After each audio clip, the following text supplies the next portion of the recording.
In this video, we're going to talk about the show To Catch a Predator in the ERLC.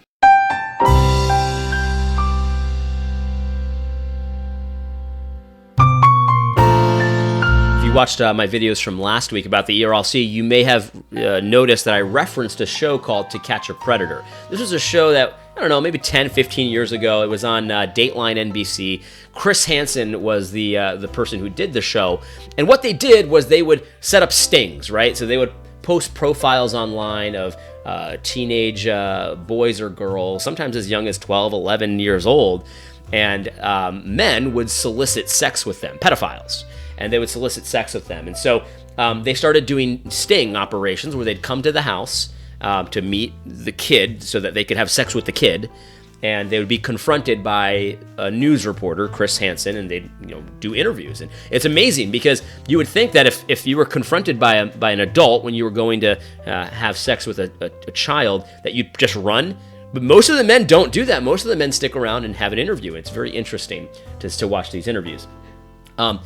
And he started doing this again online. It's called Hansen versus Predator now. There were some problems with the show, like some entrapment issues, and there were some tragedies that happened where some of the guys would end up killing themselves and stuff. So they stopped the show. It's not on TV anymore. But anyway, it was a very fascinating show. I mentioned in the last video that the men that would come to this house, to have sex with children, and this is evil of the highest order. They just look like regular guys a lot of the times. They didn't necessarily look like pedophiles, like the way you think about a pedophile. They just look like normal guys. And what was interesting about the show, at least in my case, is when I'd watch this show, I expected to just have nothing but just contempt and disgust for these men. But it's not always like that. Sometimes you have compassion on these men because you can see that they're broken. They're just absolutely broken. There's just a lot of shame. They're broken. Oftentimes they're crying and you just feel bad for them. Then you kind of remember what they were there for.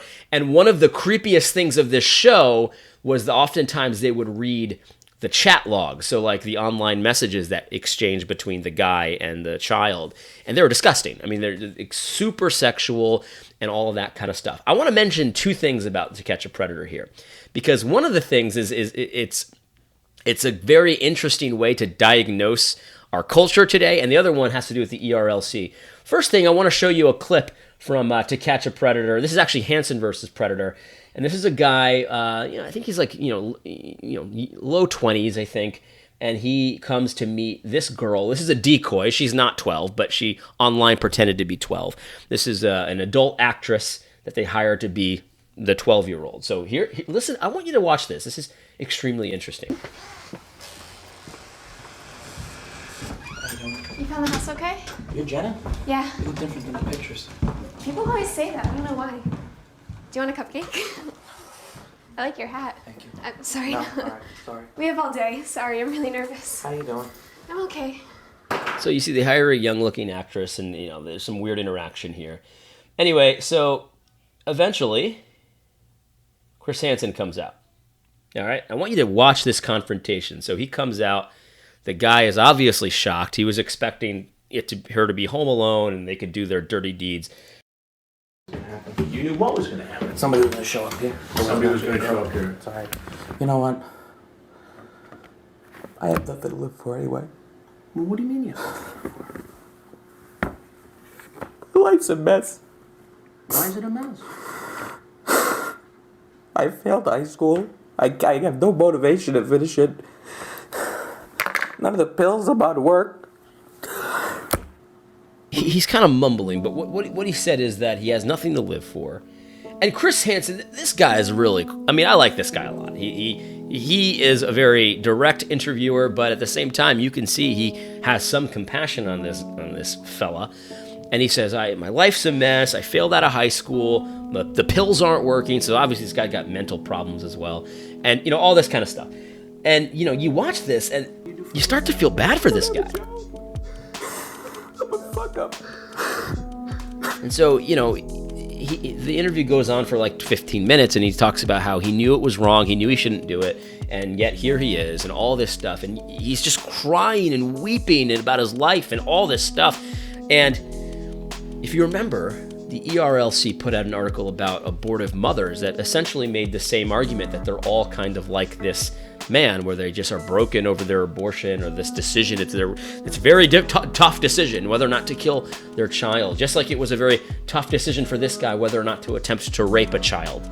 And the premise of that article was, and so therefore, women don't need to hear that abortion's sin, in the streets or in the pulpits even. Essentially trying to convince you not to preach about it so hard, right? Not to mention it. I mean, they already know that it's wrong. And I want to make the point here that not all pedophiles are just ruthless, just like the way you imagine it in their head, where they don't have emotions. This man is clearly broken. Disgusting, but broken. Are you going to use this? Would anyone in their right mind use this to say, well, you know what? We shouldn't preach against sexual assault, against minors, against children, because they already are broken up about it. They're already broken up about this decision on what to do. You could see the anxiety in these people. This is just one example. There's hundreds of men like this that have videos of them online where they're telling Chris Hansen about how they struggle, the internal struggle, and all this kind of stuff. Would anyone do that? This is the Ethics and Religious Liberty Commission of the SBC. And this is supposed to be the people representing the SBC in Washington.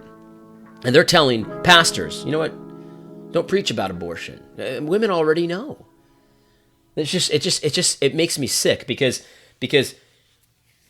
part of, like, one of the things that's so amazing about church is you get a grace, and it's this grace that when you hear that word preach, and it's in an unadulterated, they don't take the edge out of it and stuff like that, and you start to feel convicted over your sin, you start to feel this shame that this guy is feeling. That's a grace from God, man. Don't waste that, because if you're doing something shameful, like what this man was trying to do, or what women are thinking about doing when they're thinking about killing their child, that's a shameful act. And guess what? When you do shameful things, you should feel shame. So don't waste it, man. That's a grace from God. Preachers, do not listen to the ERLC. Preach about abortion. Preach about abortion in sharp terms, because God takes that seriously. When you kill your own children, God takes that very seriously. Women need to hear that so that they might repent and not do the thing that they're thinking about doing. This man needs to hear that he should not assault a child, so that maybe he'll have enough shame where he just won't do it. God says that if you cause a little one to stumble, it will be better for you to drown in the ocean. This man needs to hear that. And you might say, well, this man is suicidal. He doesn't need to hear. Yes, he does. Yes, he does. He needs to hear that rather than hurt a kid, it would be better that he'd be dead. So maybe he'll stop and have enough shame and have enough of that conviction to just stop before he takes this step. Don't listen to the ERLC. The ERLC is wrong about almost everything. And they're definitely wrong that you shouldn't go to the abortion clinics to try to stop women from having abortions. Don't listen to them. They're definitely wrong about how preachers shouldn't, from the pulpit, talk about how bad abortion is. Don't listen to them. Why is the ERLC wrong? What is their agenda? I have no idea. It doesn't even matter, because whether they have nefarious motives or they think they have good motives, the result is the same. They're telling you not to give people that are considering an atrocity like abortion the grace of hearing from God that he takes that seriously. And it would be better for them to be dead than to kill their child. Don't take the edge out of the scripture. Now, one last thing. One of the other things about this show that was super creepy was that oftentimes in the chat logs, you read them, and they're available online. You can read the whole chat log if you want to. On the show, they would just read parts of it, like the most gross parts.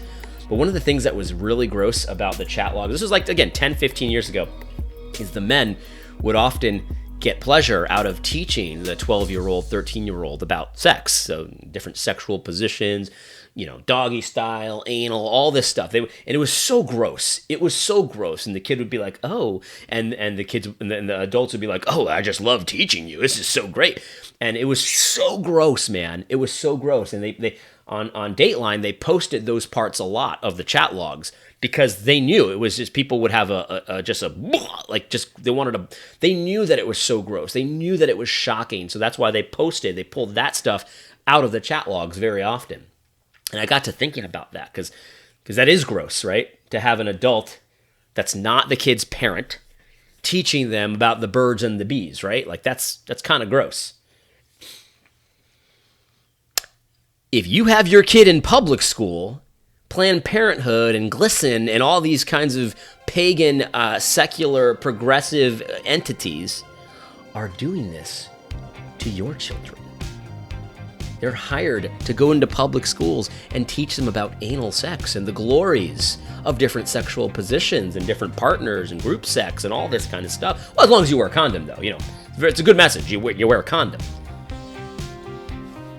10 years ago, 15 years ago, this was a clear, they on Dateline, if you can believe it, they would say this is grooming. These men are grooming these children. Grooming, if you don't know what that means, is essentially kind of getting them along the path to being able to molest them. Like, you know, you're trying to work them towards being able to eventually meet them and molest them. And now we're hiring people to come into the schools to groom our children. I mean, you see, I mean, it's easy to kind of put this all together. I mean, the rates of sexual deviancy of all sorts have gone up. There's all kinds of abuse and various kinds of things going on, all kinds of experimentations, group sex, anal sex, all kinds of different insanity. The rates are going up, and we wonder, well, why is this happening? I mean, I've got an idea maybe why it's happening. We're hiring organizations like GLSEN and Planned Parenthood to come into our schools to talk about the glories of the different sexual positions and group sex and all kinds of experimentation. It's just totally normal. It's just totally normal. Now we're hiring people to groom our children. You see, back in the day when To Catch a Predator came out, we knew this was grooming. We knew when men would do this to children, they were grooming them. And now, for some bizarre reason, we're okay hiring people to come into our schools and groom our kids. Man, if you're a Christian, please get your kids out of the schools. You might say, well, my school's not like that. Maybe you're right, maybe you're wrong, but there's nothing philosophically that will keep your school from not being like that very soon. This is the way the world is going. You need to understand that. If I were you, I wouldn't bet my life on the fact that your school isn't doing this right now. I mean, that's just it's an interesting way to sort of see how far we've come. 10 years ago, we knew this was grooming, and now we're hiring people to do it to our kids. It's just unbelievable. It's unbelievable, and it makes me sick to my stomach to see this kind of stuff. Anyway, I hope you found this video helpful. God bless.